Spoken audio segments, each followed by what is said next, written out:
YouTube, what is going on? Pass the Prop is back. It is Friday. You guys know what that means. He means 12 NFL games to break down for your boys here. Week 13 already. We're coming at you guys. I'm excited. Obviously, a lot of buys, but a lot of value on this slate today. Joined as always by my guy, Stu. What's good, man? Nothing much. I mean, you and me, we skirted an interesting Thursday night football game. Definitely not the one we obviously expected going into the day. We stuck to NBA. Turned out pretty well. So excited to be right back here in the NFL waters. Thanksgiving treated us very well. Like I said, I've been itching for these NFL lines all week. So super excited. We have my all-time favorite guests on the show as well. So I'm just excited to be here, man. Awesome. As you can see, it is not just me and Stu. We got our boy John. Came and joined us for MLB. We made sure we got him back for NFL. John, how you doing, man? Yo, you guys are my guys, man. I already chewed both of your ears off, so we get right into it. Yeah, I'll tell you, we're so regimented football that I'm a big holiday guy. I was doing some traveling, and that last week is really kind of a nightmare for me. It really is. It was just really tough for me to focus on it. I'm cooking and driving with kids and stuff. Really difficult. I'm used to. I was just really ready to get back into my regiment and see all prop lines, and I'm like getting centered again into this weekend. I'm excited. I think I got some winners. I hope, at least. It's a good slate. It's actually really nice. Obviously, I think we're missing Baltimore, missing the Bills, missing Minnesota. Only reason I know that is because like half my fantasy team is on bye this week. Lamar, I know. Luckily, we clinched a couple first round buys. Luckily. Prayers up for that one, and shout out having CD and DK. Had both of them in my big leagues this week. 75 points for two dudes. Hey, we'll take that always to start our Thursday. That's insane. That's absolutely insane. I'm definitely. I haven't looked at all my leagues. I'm probably playing DK Metcalf because I know I unfortunately don't have too much of him. So that definitely did a little more damage to me. But yeah, exciting. Got an even better slate this weekend for the guys that did play DK Metcalf. Hopefully, we got a little people here that can make up for that. Beautiful, beautiful. Well, I know we got 6 plays. I know we want to get this thing rolling. We got an hour to get all this in. So let's just get right on into it. We got a full slate of games here. Stu, I'll kick it over to you to start us off. Plasma screen game for you. What is that one catching your eye here on this nice, I think, 11, 12 game slate here? Yeah, that's a good question. For me, I'm going to go real unorthodox. I want to watch this Pittsburgh-Arizona game. I'm very curious to see how it goes. I think a guy like Kyler, who's had a lot of success in unscripted situations so far this year, and then has actually been pretty bad in a clean pocket, gets to go up against the ultimate pressure defense. It's going to throw you in those uncomfortable situations. Obviously, getting Minkah Fitzpatrick back in the secondary is at least a Band-Aid to try to, help that out a little bit. Still not the greatest in the world, but I think that'll be a pretty entertaining game. I already do have a bet in there, and I think I might have a couple more. So I know maybe not the biggest game in the world, but two kind of borderline teams squaring off, and hey, we'll see. We might make some money in there. Who knows? Dude, hold on. I got to jump in. I'm still alive in a really big survivor pool. And, you're getting down to the nitty-gritty. I'm playing with my brother. Do you like the Steelers? That we're kind of narrowed down to Steelers, maybe Bucks. Steelers, kind of turning it around. Canada's gone. They finally go over 400 yards. The rush game looks awesome. Cardinal defense starting to fall apart. Last 3 weeks really looking terrible. 175 yards a game, more than 5 yards a rush. Yeah, is Pittsburgh going to win? Well, I feel like this is from a narrative standpoint, it's a perfect letdown spot, right? Pittsburgh. Remember the preseason? Kenny Pickett's good. We were like, oh my God, let's ramp these guys. But I think it's going to be Najee Harris and Jaylen Warren hopefully getting it done. Pittsburgh, dude, should I go with Pittsburgh? I won't hold you to it if we lose, but man, I'm worried. I would go Pittsburgh. I'm sure the Bucs injury report, man. I mean, it's a little scary, right? We're seeing all the linebackers are going to be gone now, right? I mean, that's a little concerning, especially for a team that's not going to pressure you down the field. They're going to pressure you in those spaces of the field. I don't love Pittsburgh, like you said, but I do think it makes a lot of sense. Yeah. Carolina is just hard. They're so hard to, ask for anything from. They're so bad. Although the defense, not as bad as, when we talk about them, we're like, oh, it's the worst team ever. The defense is not the worst thing ever. The offense is just so bad. If they're down 10 points, it's a wrap. Anyway, hopefully Steelers win this, man. I would love that money. Perfect. John, you got a game that you're looking forward to? We call them the plasma screen games on the show here. Is there a game that you're looking forward to watching? Doesn't have to be your biggest amount of bets in it, but just the one that you're looking forward to the most. I mean, for me, it's the obvious one. I'll take the chalk on this one. You know me, I don't like to bet chalk. When it comes to TV games, I'll take the chalk. It's got to be Niners and Eagles, man. I'm all about it. This has like all the implications you could ask for, except I think Philadelphia probably could take a loss and not affect the whole thing too much. But they're only being a single bye now. It is a big deal. So we want to see both of these teams kind of healthy, both are rolling, looking really good. San Fran added to the defensive line, which is just like amazing. I was a big Chase Young guy. Right, Stu, you're a Commander guy? I really like Chase Young. I find when I talk about him, people are like, oh, whatever, he stinks. I think that was a huge piece for them. He's not being relied on as the number one piece. So that's the game I want to see. If we're talking about a betting angle, I got to admit, listen, I think San Fran's a better team, but I was surprised to see the money move to -3 on the road for San Fran. So I was waiting to see if that one gets to 3.5 somehow. I think I'm taking the Eagles, even though I'm not sure they win it. Yeah, I don't think any sharp group in the world is letting that stay at 3.5 for more than a couple. Yeah. You know, I think that's the line for everyone right there. And I think if most people, at least most respected people that I know, their number isn't quite at that 3, but I still know a lot of them are not willing to still buy back due to the fact that Philadelphia has this brutal schedule, right? I mean, they just played 90 plus plays on defense last week in that overtime, then the Cowboys the week before that. I mean, it's an absolutely brutal stretch. And I do see why a lot of these people that I know and I talk to, even when they do have the numbers pointing to Philadelphia, they're still saying it's a no bet for me. I'm going to sit out with this one. But that Eagles schedule is really funny. You mentioned it. It finishes Giants, Cardinals, Giants. So they just got to kind of get through that little bit. And it may actually hurt them. They may be resting guys at the end, depending on the record and stuff. Another reason that game is so big. If San Fran wins, Philly's playing until the end. But talk about you go from like Dallas and Buffalo and like team after team, and then it's like Giants, Cardinals, Giants. Oh, yeah. I think I'm going to be a little bit more contrarian on my favorite game. I think I'm going to go to Houston-Denver. I think that's the game I want to watch. It's a 3.5 spread. Obviously, everybody wants to bet on the Texans in some sort of way, shape, or form. Everybody wants to bet Tank Dell. I don't know if you guys are full DFS guys, but the market meant like an ownership of like 16%. Dude came in like 35+% in most of those big tournaments just because everybody wants to play Tank Dell. Everyone wants a piece of this team. And I think that I would love to see like the luck factor. I know in like college basketball, you go on KenPom, they give you the luck factor. For Denver, their EPA on defense, they're still bad. It's still not great. So how are they still winning all these games? I'm happy to see Russ playing well. I love to see it. Obviously, a Russ fan coming from Wisconsin there, so obviously want him to do well. Javante's been a dog for us on the show here, but man, 3.5 points is just, I don't know. I really thought it'd be a little bit bigger just with all the hype on Houston, with all the guys on Houston everybody wants to bet on. I thought it'd be a little bigger, but hey, Denver's playing good ball right now, and I'm excited to see what this one gets to. I don't even know what side I would take if I had to pick one. You know what's funny you mentioned that? I have a pretty strong lean on this one, not to the sides. I was really surprised to see 47.5 on this one. Like, just when you look, we all look at the board, and some games they just kind of jump out. We're going to get to one. It's the props that I'm into, or because of a line that I liked. But this one, the line just feels really high. I think people are still holding on to that narrative with Denver being really bad to start the season. Like, they were so historically bad. Now the pass defense is really, really good. But when you force teams to run against you, Houston's not a fantastic run offense.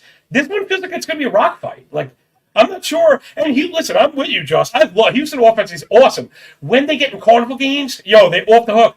They have at least 4 or 5 games where they haven't topped 20 points. Like, you could stymie this offense, and it's by making them have to run the ball. So I don't think we get anywhere near 47.5. I'm really to the under on that one.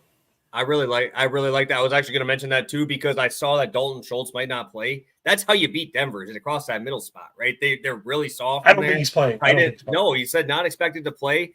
And I mean, you still got Surtain on the outside, man. Like that, I don't. He was getting smoked. Yeah, dude. Robbie Chosen took him to court. You know what I'm saying? I could not believe what we were seeing. They were so ripe for positive progression. And now you got it. We got to be careful, right? You want to go where the puck is going and not where it's been. I just don't see it. Like, I don't see Houston, like, putting up 28-30 on this team. And Denver is slow as shit. Man, they are. Look, Russell's been good. He's running again. He looks kind of light, but they're far from explosive. This one feels like alt. Man, maybe that'll be the long shot as we filibuster. I'm going to look for the alt under on this one and see like what kind of number I could get.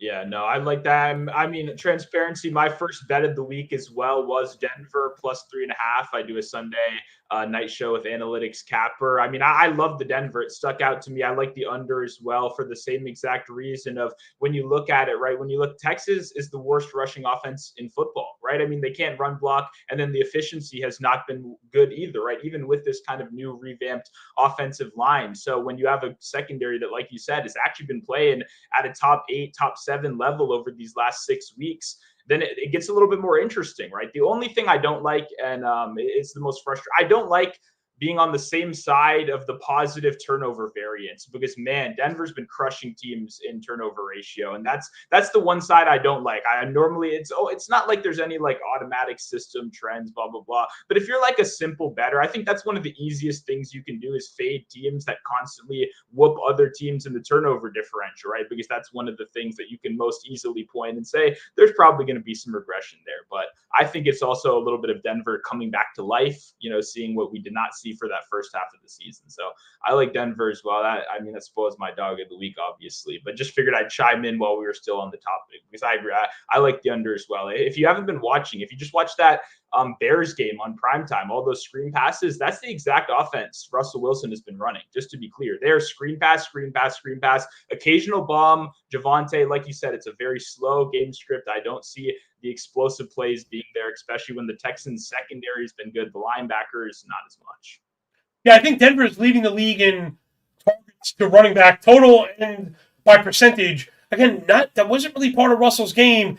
Maybe, he finally listened to some of the criticism. He just had to adjust a little bit, right? He's not like a running quarterback, but he runs when it matters. I think he's got a tremendous percentage of first down, like achieving first downs on the runs, or Justin's not, because that's what you get from me. Super efficient when he does it. And again, none of this is like high totals. None of this. Absolutely none of it. And it's like, oh man, Courtland Sutton, yeah, he's having a good year running hook routes that get first downs, and he falls down right afterwards, and it's a first down, and it takes him 13 or 14 plays and 9 minutes to get down. Yeah, I'm like looking at it right now, this plus 400 under the minimum alt, which is 35.5. So like, if you think this one ends 21-14, you got plus 400 right there. Not bad.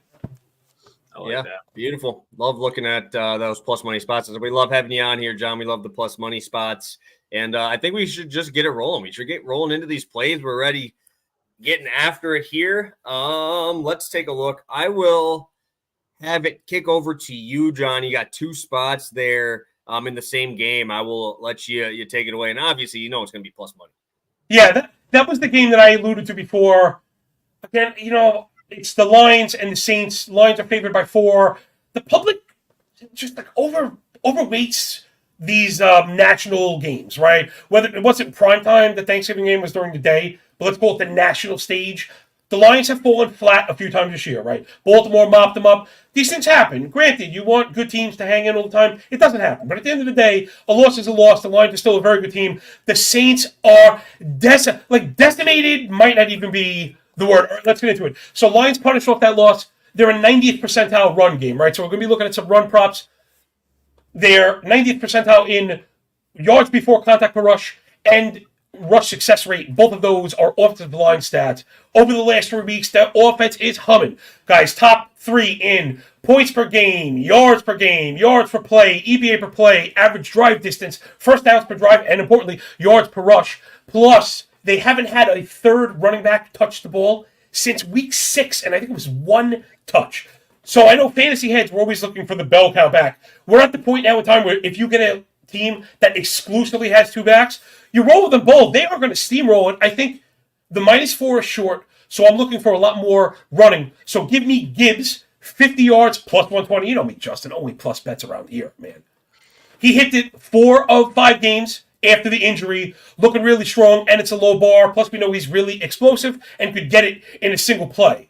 Plus, like I said, there is no third back for like mop-up duties. Mop-up duties are these 2 guys. That's it. So 50 yards, I don't know if it's not Montgomery, it's going to be Gibbs, and like I said, he can get it. They could both get it. And the other one I'm looking for is Demont is plus 63 at Pinnacle, also plus money. Pinnacle really did a great job in this one because that's kind of the baseline on DK. So again, people shop around because that stuff matters more than it should. D-Mont played 8 games this year. He hit this 6 times, right? Oh, actually, you know what? If you get the 63, he actually hit it 7 times. The only time he didn't hit it was with injury. So I'm really just not seeing it. Everybody on the Saints is hurt. Cameron Jordan, Pete Werner, Marcus May all have that practice all week, are probably going to miss the game. Marshall Lattimore also on the IR because of those missing pieces. Last 3 games for the Saints, 392 yards a game, more than 6 yards a play, and the 177 yards per game on the ground allowed since week 10 are dead last in the league. Gibbs and Montgomery both get there. You probably sparkle some ladders. I mean, they could literally both. It's amazing when they set these low bars. This is your guys' stuff. It reminds me of strikeout ladders in baseball on pitchers that we're not expecting a lot from. So where you could say, yeah, everybody can get the strikeout ladder because we only need 7 and 7. That's what this is. If you can get Montgomery to 90 and Gibbs to 75, you're cleaning up, and I think both of those are in play. But let's start it simple. So give me the plus money on both of those guys. Again, I just think this is like a total smash. I have Detroit by 1 million. And the whole thing is, once they get ahead and we're into the ground game, who's getting the rock? Our 2 guys. They're going to just mix it up, whether it's series. So hopefully we get at least one. 1 of 2 is a positive venture. If not, give me both, baby. Yeah, I like how you built it as well. I mean, it's the same kind of thing. I know it's not quite as sexy to a lot of people that may be a little bit newer, but having 2, what we would argue likely outcomes where you really only need one of these 2 to profit. But then we love the opportunity for both of them. And like you said, not only at their base numbers, but with the ladder potential, especially, I mean, with how efficient a guy like Gibbs has been recently. I was kind of surprised to see that number open in the low 40s. We've now seen it get up to, 46-ish, 47. I like going to the 50, obviously at the plus money. We know Bet365 does have those great numbers over there. So I like this a lot. David Montgomery plus 575 right now to go for 100 yards. I mean, you got to take a tenth of a unit. You got to work however you're betting. You got to do this stuff. Because the time that he goes over and you end up racking that, I'm telling you, it's going to float the PL for the season. So I'm going to end up getting exposed to all that. But I just wanted to keep it a little bit simple. But absolutely. Gibbs, I think, is plus 1,300 to go for 100 yards. I mean, granted, it's not likely, but it's plus 1,300. And I mean, too, it's a guy we saw get 14 or 15 carries in a split neutral game script with the Chargers. So it's not even like we're asking for some completely new situation that we haven't even seen before. And he's explosive. Oh, yeah. Oh, my God. Again, they're both going to get the ball. Who's getting the ball? If they get to 28 or 31 points, who is getting the ball? To me, it's both of them. Jeez, you could get them both to 90 in this game, I think. Easily. It's happened, but for some reason, Stu, I think it's what you're saying. When people see 2 running backs, the books, I think, even become a little bit skittish. Yeah. But again, I'm like, this is my flag plan for the week. Yeah.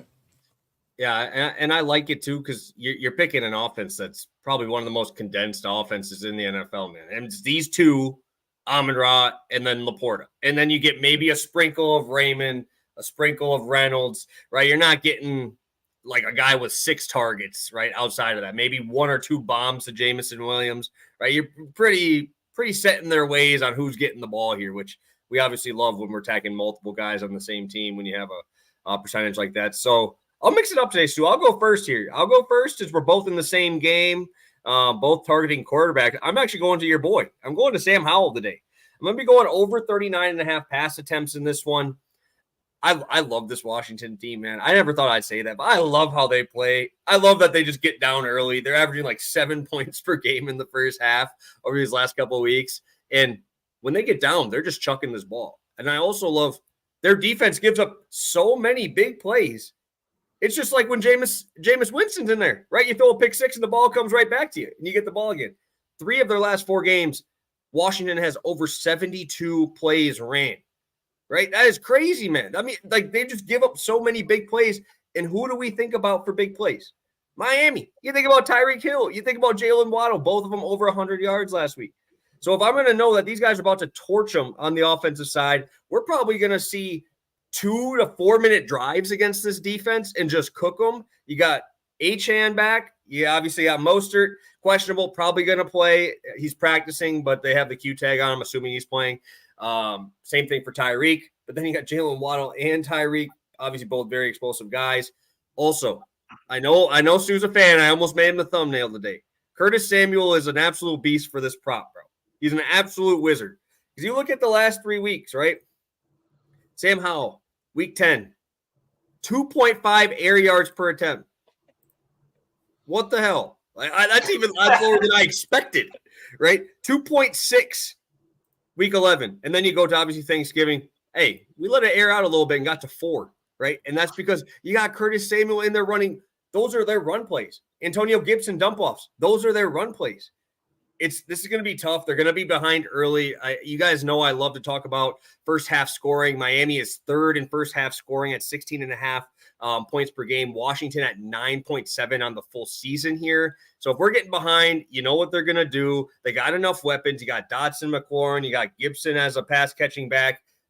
Dynami Brown, whatever the hell your name is, probably going to catch a fucking touchdown because he always does. That on his one target. He gets one target. It's always a touchdown. Always like the security blanket of Logan Thomas, man. So I think he's going to chuck this ball around. He's hit this in 4 straight games. But just the amount of plays they're running because they give up so many explosive plays. I can't imagine Miami's going to have the ball that long because they're going to score that quick. Dude, I can't believe this line is at least 5 attempts short of where it should be. He's averaging almost 50 attempts. He made 148 dropbacks in the last 3 weeks. And to be honest, this is something people have not picked up on. I've been funny because I got my hands on all this all the true media stuff. Yo, the Miami defense right now is really good, and they're like an absolute run funnel. Check it out right now. They are number one in the league last 3 weeks in rush EPA per snap on the defensive side, rushes per game, rush yards per game, yards per rush, yards before contact per rush. They haven't allowed a 20-yard rush or a rushing touchdown. Eric Bieniemy already showed. Listen, when somebody tells you who they are, sometimes you just listen. They're not running the ball, especially when they're down. They know they're not going to run the ball. I'm looking for alt attempts or completions. Right? It's crazy. I'm with you 100% on this one. I don't even think they're going to attempt to try and run it. They're going to be throwing early and often. He's going to 45 attempts. Like, this is a absolute smash. I don't normally tail people, but I think I have to hit that one. I love this spot as well. Mash it. I was going to say my first spot of the week was Curtis Samuel over 3.5 receptions. So obviously hearing your mojo on that side of it's a 1.5 unit spot as well. I do not normally go over 1 unit very often. And it's for the same thing you said. Not only has this team clearly shown from day one with the Bieniemy system that they're going to be a pass heavy team, even in neutral situations. We saw this earlier in the year. They haven't been in too many neutral situations since, right? But even earlier in the season when they were ahead and in neutral game situations, they were still throwing the ball at a top 5 rate, and like 42 in 5 straight or 6 straight games, something like that coming in here. I mean, it's actually insane the volume that he's had recently, and it's been super abundantly clear that it's all been to avoid sacks recently, especially. Yep. I mean, we're getting the ball out. You covered it obviously with your air yards per attempt, but just in case anyone didn't make that connection, Howell's been on pace to be the most sacked quarterback of all time, right? Of all time. That is the trajectory he was on, right? He was already setting records. So to curtail that, the only thing you can really do is just dump off. Yep. I mean, we're seeing 3 bubble screens a week for Terry McLaurin. That's never even, he can't get production down the field. We're manufacturing production for everyone. Antonio Gibson, another guy that's in line for 3, 4, 5 catches. And yeah, I ran the Curtis Samuel ladder up to 8, 9 catches as well. Wow. Yo, that one I was just looking at. That 8th catch, I think it's plus 1,200. No, it's plus 1425 for the 8th catch. The 7th one is plus 675. Again, you don't need yards. You know they're going to be down. You know they'll be throwing. That's another really great spot. I've actually done pretty well on Commanders because they can be hard to predict where it's going, the volume, like we kind of know that. I'm just getting everybody's 7. Like, I'll take 3 7s and see who's going to get it. And you know what? I had 1 week where both Logan Thomas and maybe Dotson or McLaurin both hit it. And that's just how it is in this offense. That's just how it is. The Dolphins also with this Fangio, this is like the ultra uber too high preventative shit. You know what I'm saying? They don't care because they're going to score 31. So if you want to waste your time, like dump it, middle of the field, they're going to let the clock tick. This is another one. I really like this. This is a good game. This could have all the carnival fantasy stuff we're looking for this game.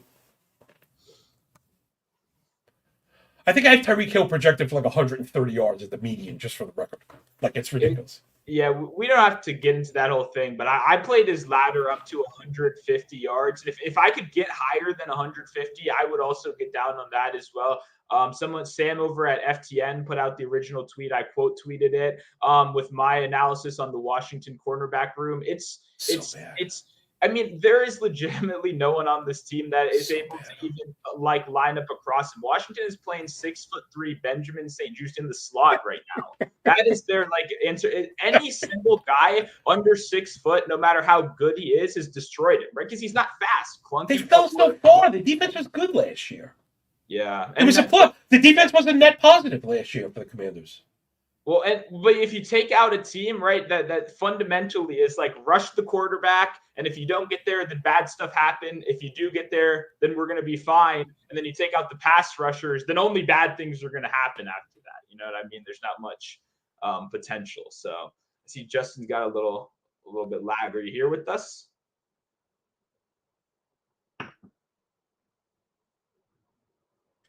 No, we're good. We're good. Just that something was popping up on my StreamYard here, but we're good. We're all good. And we talk about this game because I see you got to play in this game as well, Stu. So let's kick it over to you and you can take it away for us. Yeah, I mean, I kind of just started to talk about it already. I mean, this Washington team, right, is fundamentally built on the idea that we're going to generate pressure on the quarterback.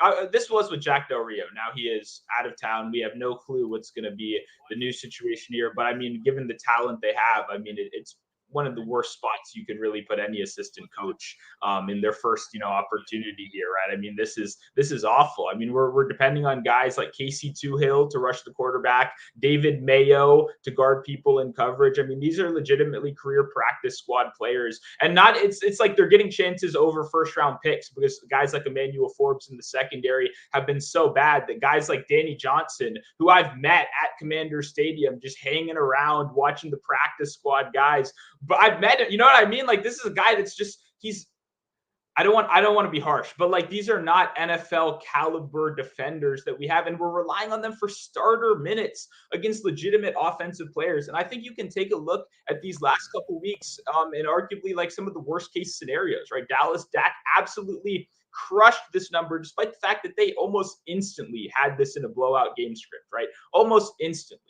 And I mean, if you look at Tua and what he's done so far this year, even in games where they have had a lot of success, we haven't seen the passing numbers notably dip. This is another aggressive pass rate over expectation team, despite the game script, right? They're going to throw when they're going to throw. And I know Mostert is obviously going to have his success on the ground, but like you said, when you have a guy, a number one wide receiver projected for 140 yards, and you're not looked at like being crazy, you're looked at yes, we all understand why. Seeing the quarterback even below, this was below Dak's closing price last week. I mean, Dak closed a little bit higher than this, and we're getting Tua at a somewhat reasonable number with those offensive playmakers that they have on that team. I mean, if there's one thing this Washington defense can do at least a little bit well, it's still protect against the run. We still have Allen paying some first-round guys fighting in the trenches on the interior. If there's at least one thing that they can somewhat do, it is slow down the run. It's going to be there whenever Tua wants it. To me, this is a race to a blowout,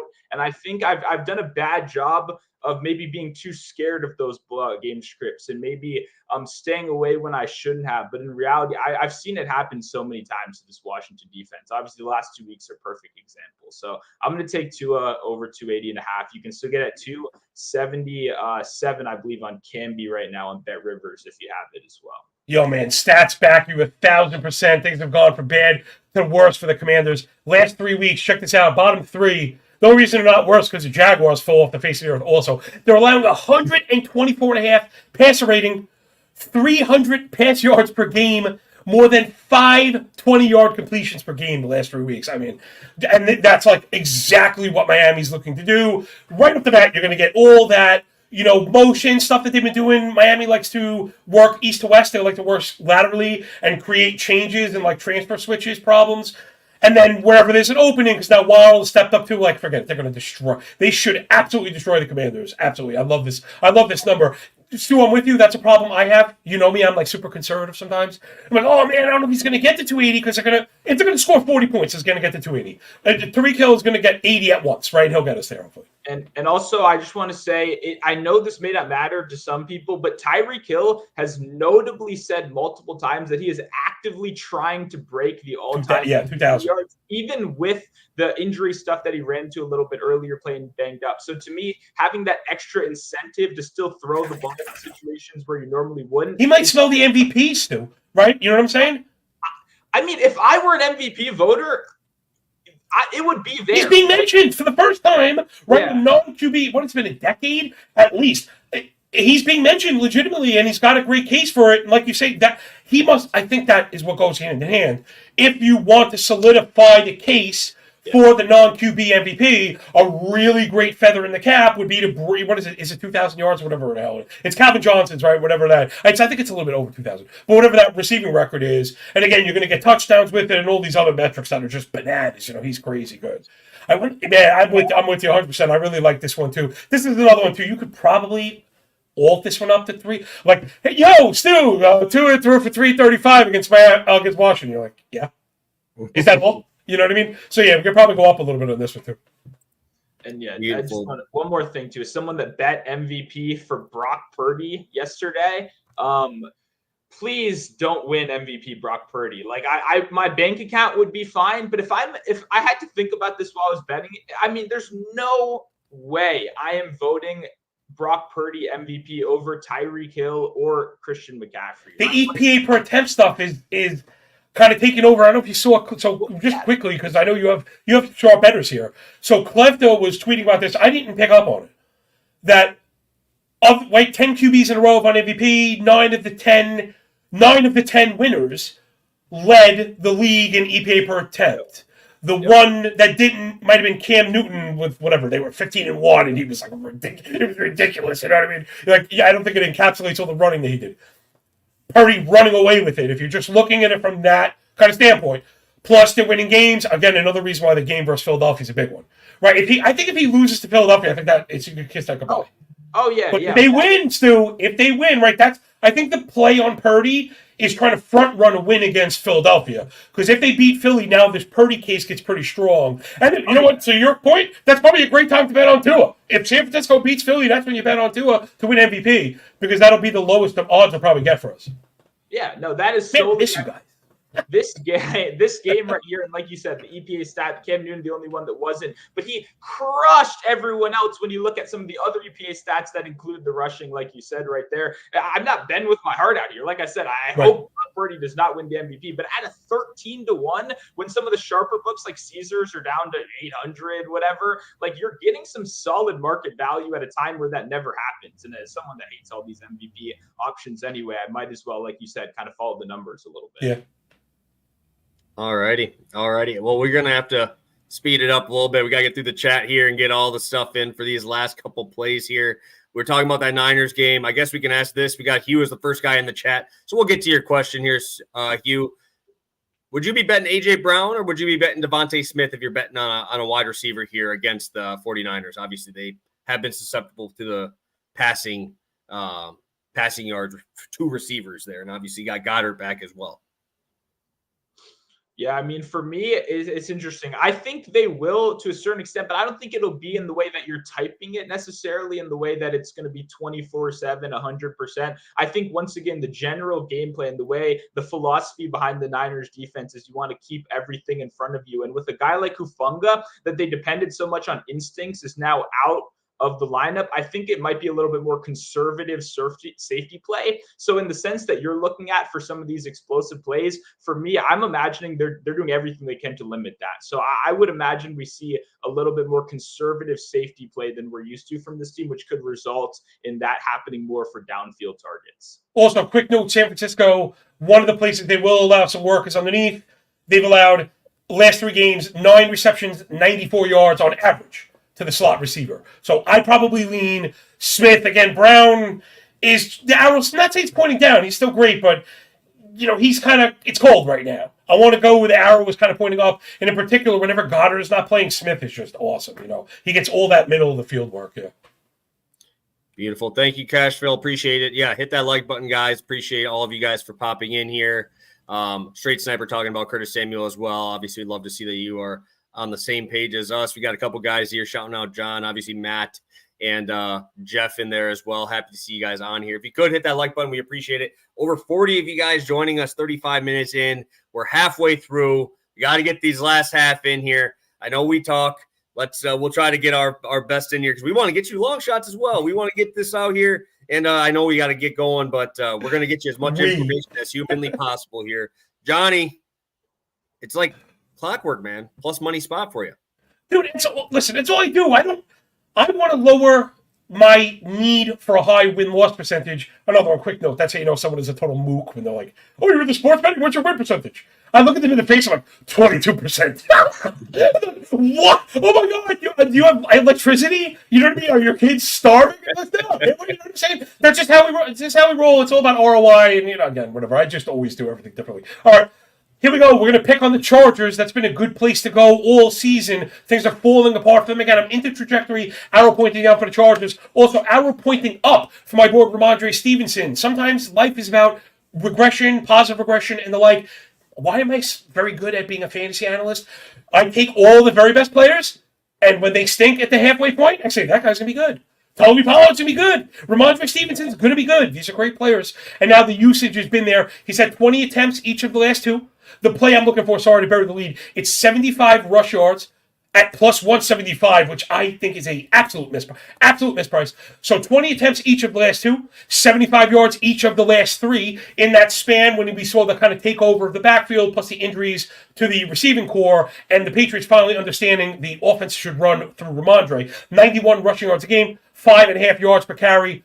More than 4 yards after contact per rush. Hachi, Machi, Liberace. Stevenson found the gear again. Maybe he's just coming off the injury. It took the full year, but he's been great. 62% success rate and an 8% explosive rush rate in that span. That's the thing we're looking for when we want rush props is that one. Because again, legit, for a starting running back to get to 75, we need one 20-yard rush. And that's it. The volume is going to get us the rest of the way. But you're going to need one good one. I think we're going to get it. Chargers D. Last 3 weeks, they've been just god-awful. They're dead last in defensive EPA per play. They're also bottom 3 in drive distance and yards allowed per game. That number is 430, by the way. They're last in defensive EPA per rush, 20-yard runs and rushing touchdowns in that span. Bottom 5 in yards per rush. That's 5.3, giving up 166 rush yards a game in that span. Ramondre ladder. Dude, this is like a potential for 100, for 125. You think New England wants to put the ball in the hand of a freaking quarterback? You're out of your mind. Plus, at the same time, they're going to be looking to play offense by playing defense, keep the ball out of Herbert's hands. This is all about the run game for me. Obviously, where this fails for us is if the Chargers get out to a major lead, right? That's where it can go bad. But, hey, man, maybe we still get a long draw, but I really do like Ramondre in this game, plus 75 yards at plus money, plus 175 felt like nice and light. Yeah, give me some Zappy. Give me a nice play down the field early on in this game. Open up that box a little bit there, man. This is gonna be it's gonna be ugly. But hey, yeah, I know it's such a rock fight. But this is what would be perfect. If you tell me the score is 13-10, I go, oh man, I cleaned up, baby. You know. Yeah, no, I like this spot as well, especially at plus money. I mean, the Chargers, talk about a team that has made almost every single player, team, whatever organization look competent against them. That is their superpower. They make every team look like, oh, we do this every week. It tricks so many people. I mean, I've seen so many people say that was the get right week, and then they go back to being the same team after they played the Chargers. So for me, it's kind of like, it's exactly of going along of like playing offense by defense, I believe is what you said, or defense by whatever. You know what I mean? It's the Stevenson. We want to control the game clock. We want to keep the ball away from Herbert. And hey, just throw this out there for the game street people. If you look back, Bill Belichick has a pretty good history against Justin Herbert in their past. It's not been too many, low volume, obviously, but it always helps to have that in the back of your mind as well. So I'm excited. Let's stop playing around with Ezekiel Elliott. It looks like they gave up on that a little bit. Keep giving the ball to Stevenson, and like you said, he's been very good recently. He's plus 500 to go for 100 yards. I mean, it just feels way too light for me. So if I'm going to get a chunk of my bet on the 75, you got to get you got to put a whatever it is. And if you're a $10 better, you put $1. If you're a $100 better, you bet $10. Put a tenth of a unit on the 5-1 for 100 yards. That if you wanted a long shot, you mentioned early on, that's probably my long shot, Josh, to not to bury it. But awesome. Why not? Yeah. Oh yeah, we'll definitely get there. Hopefully, get to the long shots. No thanks to me, brother. Hopefully, we'll probably, even if we don't, we just post them on the comment section here anyway, and we're good. It's part of my charm, right? It's part of the charm. Yeah, we're good. We're good. Since I went second last time, I'll go here as well. I'm going to be rolling a combo here, and I'm going to be rolling my boy Michael Pittman. I love Michael Pittman. We're going with him. 6 receptions in this spot.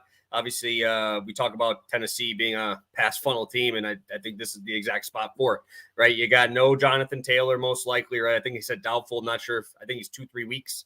So yeah, he's out for sure. Yeah, we're rolling with Zach Moss. Shout out Zach Moss coming through for me in best ball leagues. So hopefully he continues to cook. Hopefully this is the last week before we get through those DraftKings round 2s.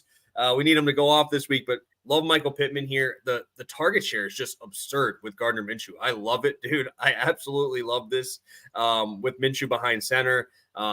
You go down the list here. I don't think he's missed this one time in the last 6 weeks, and it was against Cleveland in a game where they won or they lost 39-38. So, like, what were the odds that he wasn't going to do that in that spot? But target share over 32% in the last 4 weeks. 46 2 weeks ago. Like, this dude is just a target hog, and that's what we want in a spot here, especially against a team in Tennessee who's going to stop the run, man. You're not going to, I don't even know who their third string back is anymore. Probably picking somebody up there. So, no Jonathan Taylor. Obviously, is important because they're trying to establish the run. I think it's going to be a little harder to do that now in this spot, but throw it around Gardner. And if you're going to tell me he's going to get 40% of the target share here, I'm all over Michael Pittman here. I'll probably take the ladder there on receptions. I saw it on FanDuel as well. I think that's a good spot here. So this would be there. I'd play at a straight bet and all the way up. But Rachaad White, baby, you guys know how big of a fan I am of Rachaad White. I love him. I know everybody says he's not good. Hey, I don't care. Dude puts up fantasy numbers, man. He puts up fantasy numbers and finds a way to get the job done, right? You saw him. I just love the amount of work this dude's getting. 15 carries last week against Indianapolis, got us to 100. You go through all the games that they won, which if they lose to Carolina, there's something else wrong there, right? They're playing Carolina. You'd expect them to win. 6-point favorites. He just hit this in 3 of 4 games that the Buccaneers have won. And the only game he lost and didn't get there, he missed by 1 yard in week 1. So it's been a while since then. So really like the spot. Love the volume. There literally is Chase Edmonds. That's the straight backup. That's the only guy getting any other touches. And I think last week he had 1 carry. That was his chance at coming at you. And I also he had a 39-yard carry last week. We started to see maybe a little bit of an explosive run there. So if we get a couple explosive ones, 40 yards should be nothing. And they want to get the ball in his hands here. Chris Godwin being game time decision also could be something too. Maybe he gets a little less carry or a little less of those dump offs, and maybe we see a little bit more of the Rachaad White action. So I actually really like this combo. 2 of my favorite guys this week, probably going to be in my DFS lineups as well. Yeah, no. Catching strays out here. Trey Sermon, baby. And that's who Indianapolis got. To your point though, Rachaad White, his receiving props are always way too low. Every single week, this guy can run up the ladder. Similar to what I was saying before, the Carolina defense, not great. The front 7 is not bad. So the White ladder, because I like your 40, but he's the type of player to do that, like not a big rushing output, but also rack some catches. He's plus 360 for 6 catches. I feel like he gets off the bus with 4 or 5. So I kind of like that play because I think he's going to be a part of that, especially with no Godwin. Watch those numbers go nuts if he's marked out for sure. Yeah, I'm just nervous on that just because I got the Baker ankle stuff. I'm always worried about Baker on that. And also, when's the last time we've seen Tampa as a favorite? Like, they're always losing. They're always down in the second half, and they just toss those dump downs. So they're bad. But Carolina is they're really bad. They're like awful. So it's like you don't know because you don't see them winning very much. So I'm curious if that just goes towards him rushing the ball and just trying to get the ball in his hands. Because if you watch their 2-minute drill, it literally is a bomb to Mike Evans and then 3 dump That's balls. all they have. That's all it is. I love it, dude. I love it. But I'm just nervous because they might actually be winning in a game, which they have not actually been ahead for a full game in a very long time. So bad.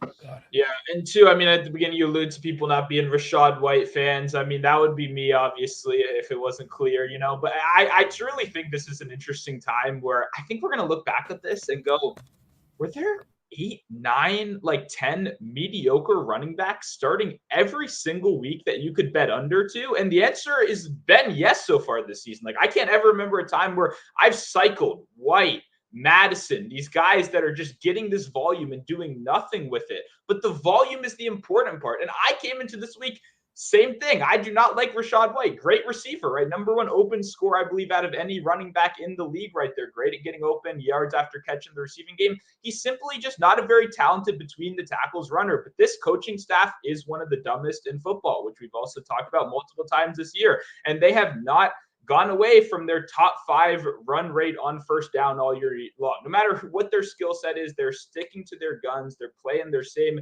good old-fashioned football, no matter if it works or if it doesn't. So for that reason, White's been extremely profitable because predictable players are exactly what we want. And he's going to predictably, like you said, 15, 16, 17 carries right here. You're asking for bottom of the barrel efficiency if they get anywhere near that game script we're projecting. Because a guy like Edmonds is a nothing. They already tried the Tuckers out of Syracuse. They already tried the Vaughns who've been sitting on the bench for a while. None of it's really working. It's the Rachaad White show. So for 40 yards right here, definitely like that. Yeah, dude. Number 6 in running back scoring over on ESPN, the one league I actually got to draft. What a scam! Number 6, what baby. a scam! Full Fantasy scoring is a scam. Oh my god! Running back catches should just not, like, you could play PPR. Running back catches should just not count for a full PPR. They just shouldn't at all. They get these like it's like.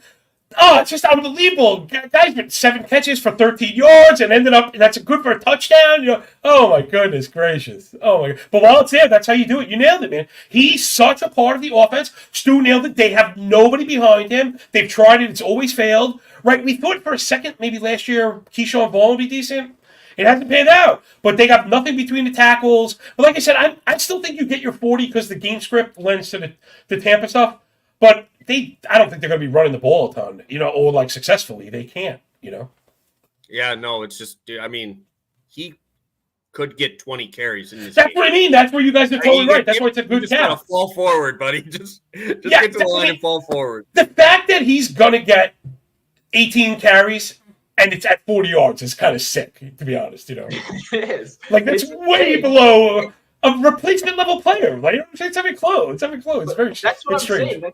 That's why I think we're in like a rare time. It's the same thing with A.J. Dillon. I bet under 47 rushing yards in a game where they were up by 2 touchdowns in the first quarter, and he couldn't convert that number. You know what I'm saying? Like, these are guys that are bottom of the barrel efficiency that we're seeing for the first time. Dude, Joe Mixon, too. Joe Mixon just did it also. He had 100% of the Bengals backfield opportunities last week. It was like 6 for 13, and oh my God, you can't believe. Listen, we're learning how important quarterbacking and backup quarterbacking is in this game because it's not just the pass catchers. The entire thing falls apart, and you don't even have a way to make it viable. We're seeing that with a lot of places. No, I love that. I love that we're chirping them there. But, hey, they find a way to get their fantasy points, man. That's what we care about. That's our DFS boys here. That's all we care about. Yeah. Just find a way to put some numbers up. And he's all the touchdown stuff? Yeah, of course. All righty, Stu, you're going to take us away here. I believe we're going to have to probably do our long shots in the comment section. I know we got our heart out there. So take us away with our last play of the show here. Yep, we're going Brock Purdy over 21.5 completions, -110. You can find that over on, all the major sports books right now. DraftKings, you can still get plus money, +102 over on Canby right now if you are on Bet Rivers as well. This is one of those situations that we've talked about multiple times this year where I find myself, I like Christian McCaffrey receptions. I like George Kittle receptions. I like Deebo Samuel receptions. And at a certain point, right, when you have all these guys, projected over, you're going to want to go back to the quarterback.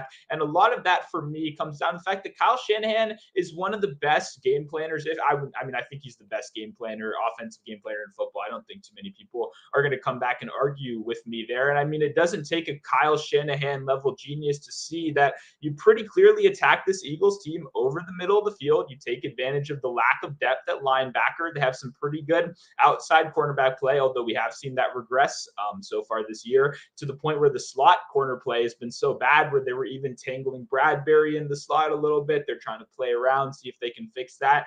They haven't really been able to fix it. I did play Kevin Byard over 7.5 tackles, assist, the safety on the Eagles on the other side. That is, I mean, if it hits this week, it'll be my most profitable play of the season. I played it every single week since he's come over from the Titans. And the reason because of that is because the Eagles are asking this guy to do a lot.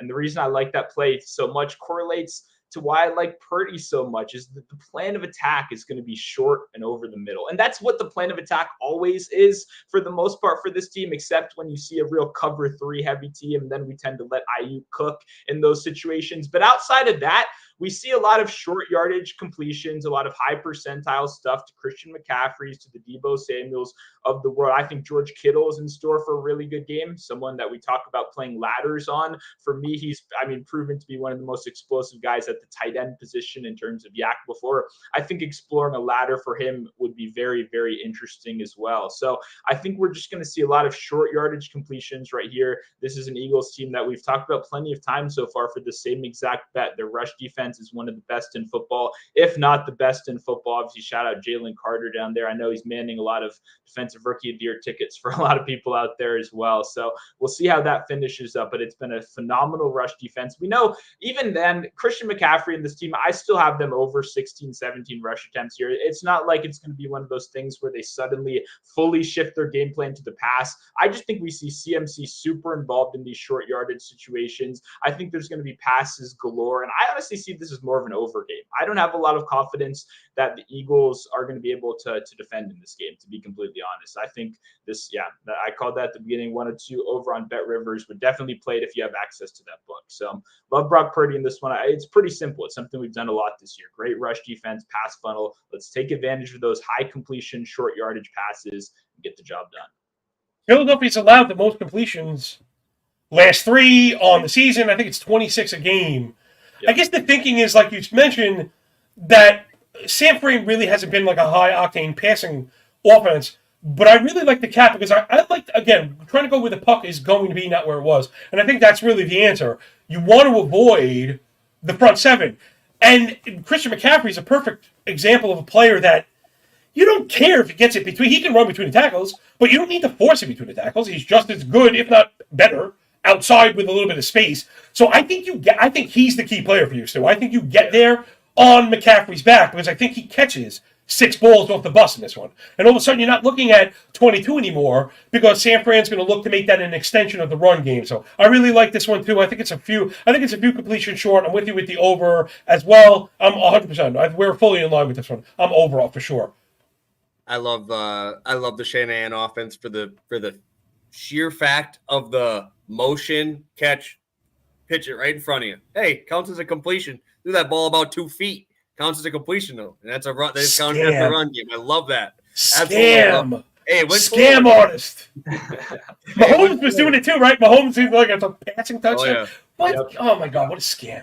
Goodness gracious. It's good though when you find those little things like that and you can take advantage of it. I mean, for me, the number one thing that I've looked at over these last 2 years for reception props that I haven't heard a single other person mention is simply receptions behind the line of scrimmage. I mean, it's if you're getting a guy that's getting 2 receptions per game behind the line of scrimmage, and it could be a guy like Rondale Moore that nobody. It's just that's like the name that comes to mind, you know. Exactly. Then, I mean, it's just incredible. So I always implore you to look at that kind of stuff, and you don't even have to pay for anything. If you have this, next gen stats, it's free. Amazon, just Google it. They show the charts for almost every single player out there for free. It's really great.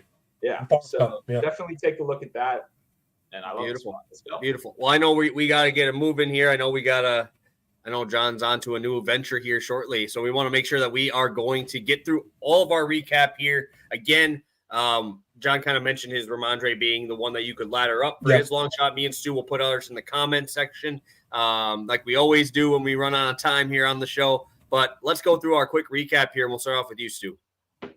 Sounds good. We're going to over 280 passing yards, minus 114, best price on FanDuel right now. Like I said, you can get that 277, I believe, on Candy on Bet Rivers as well.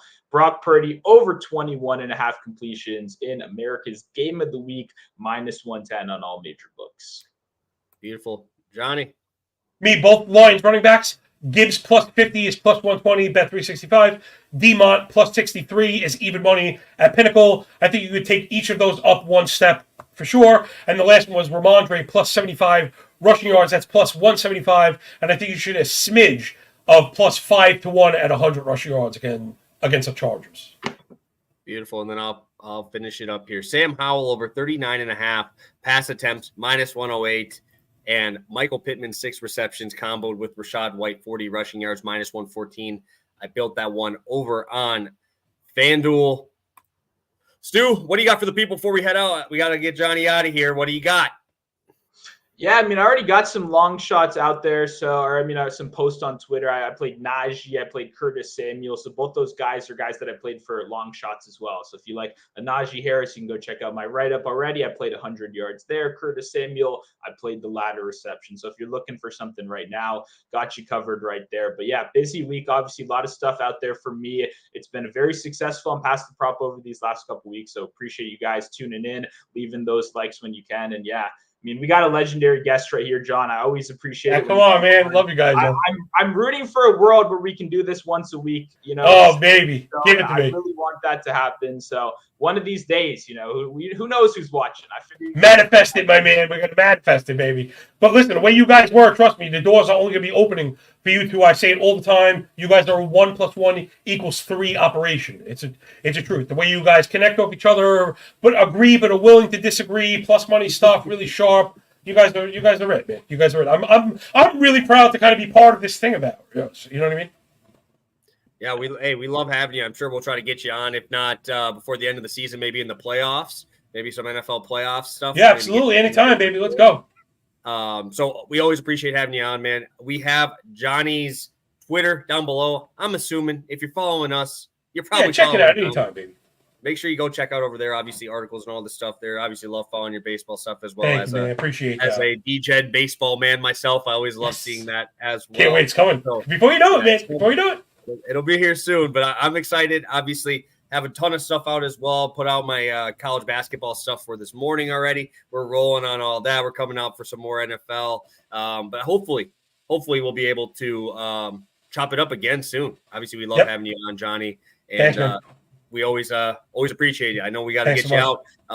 Colin, before we head out, Johnny did talk about Ramondre Stevenson laddered up. That's going to be his. Me and Stu will drop ours in the comment section of this video. So make sure you pop in after. Just got to get it rolling here. So thank you again, John, for popping on with us. It's really appreciated. Hit that like button on the way out, guys. Hit that subscribe button, and we're going to get it rolling here again back on Monday. Hopefully talking a 6-0. We'll maybe do a little giveaway if we get a 6-0 stream here. Yeah, so baby. Thank you, guys. Have a good one, and we'll see you on Monday.